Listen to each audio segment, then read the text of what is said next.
ദൈവത്തെ കണ്ടെത്തുക എന്നുള്ള കാര്യങ്ങൾ വളരെ ചുരുങ്ങിയിട്ടുണ്ട്.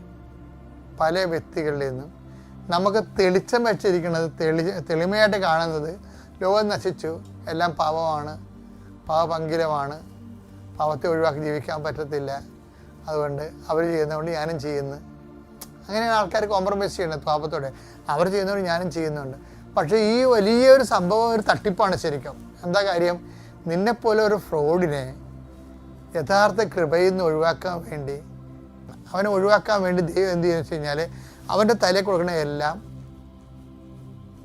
ഇതുപോലെയുള്ള സംഭവമായിരിക്കും. എന്താണ്? ലോകം പോയി, എല്ലാവരും പാവത്തിലാണ്, നിയമം മാത്രം ഇവിടെ നല്ല ഇവിടെ ഒരു കാര്യമൊന്നുമില്ല. ഈ സാധനം ഇതാണ് ഓരോ മനുഷ്യനും ഈ കാലങ്ങളിൽ ഉണ്ടാകുന്ന ഏറ്റവും വലിയ ഒരു ചതിക്കുഴി എന്ന് പറയുന്ന സംഭവം. അതുകൊണ്ട് അതിൽ ഈ കുഴിയിൽ ഒത്തിരി പേര് വീഴും. എന്നിട്ട് അവർ ദൈവത്തെ മറന്ന് ജീവിക്കും, ദൈവത്തെ ഒഴിവാക്കി ജീവിക്കും.